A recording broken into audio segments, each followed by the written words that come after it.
রাতের অন্ধকারে চুরি করলে মিলে পুণ্য, পিঠে লোহার বর্ষি গাঁথলেও ঝরে না এক ফোঁটা রক্ত। ভোলে বাবার এমন অলৌকিক লীলার কথা জানেন কি? মহাদেব আর ভক্তদের অদ্ভুত এক গল্প নিয়ে চলো তোমাদেরকে আজকে বলা যায়। চৈত্র সংক্রান্তির 4 দিন আগে শুরু হয় এক অদ্ভুত রূপান্তর। প্রথম দিনে অতি সাধারণ মানুষগুলো তাদের প্রাত্যহিক মায়া জীবন ত্যাগ করে সন্ন্যাসী বা ভক্তা হয়ে ওঠে। নদী বা পুকুরে স্নান করে চুল নখ কেটে তারা এক অবিশ্বাস্য কাজ করে। নিজেদের জন্মগত গোত্র ভুলে গিয়ে 4 দিনের জন্য শিব গোত্র বা রুদ্র গোত্র গ্রহণ করেন। নতুন পৈতে বা উত্তরীয় পরে তারা হয়ে ওঠে মহাদেবের একেবারে ঘরের লোক। আর নিয়ম মেনে শুরু হয় মাটিতে শোয়া এবং একবেলা নিরামিষ হবিষ্যান্ন খাওয়া। এরপর দ্বিতীয় দিনে শুরু হয় ভক্তির এক কঠিন পরীক্ষা। মহাদেবকে তুষ্ট করতে এই সন্ন্যাসীরা ধারালো বটি, খেজুর কাটা বা জ্বলন্ত আগুনের উপরে ঝাঁপ দেয়। কিন্তু আশ্চর্যের বিষয় হলো মহাদেবের অলৌকিক কৃপায় এত কিছু পরেও তাদের শরীরে কোনো আঘাত লাগে না, এক ফোঁটা রক্তও ঝরে না। এই কৃষ্ট সাধনের পর আসে তৃতীয় দিন, আবেগপূর্ণ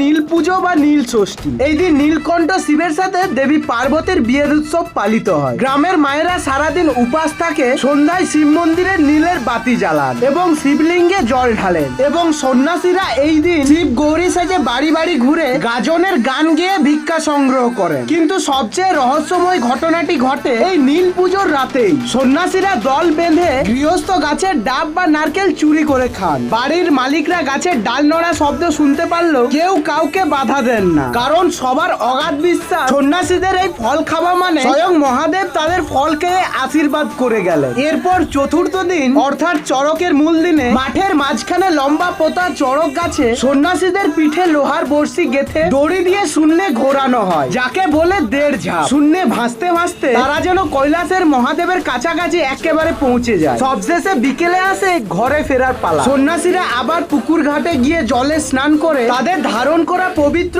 পৈতে ভাসিয়ে দেন। এর মাধ্যমে তারা মহাদেবের শিব গোত্র ত্যাগ করে আবার ফিরে যান তাদের নিজেদের বাড়িতে। 4 দিনের জন্য দেবতা হয়ে ওঠার পর সব ছেড়ে সাধারণ মানুষে ফিরে আসার চক্র সত্যি অবাক করার মতো। আজকের ভিডিওটি পুরোটাই এআই দিয়ে বানানো। যদি ভিডিওটি ভালো লেগে থাকে অবশ্যই একটা করে কমেন্ট করে দিও, আর পারলে ভিডিওটি সবার সাথে শেয়ার করে পেজটাকে ফলো করে দিও। দেখা হবে আবার কোনো একটা নতুন ভিডিওতে।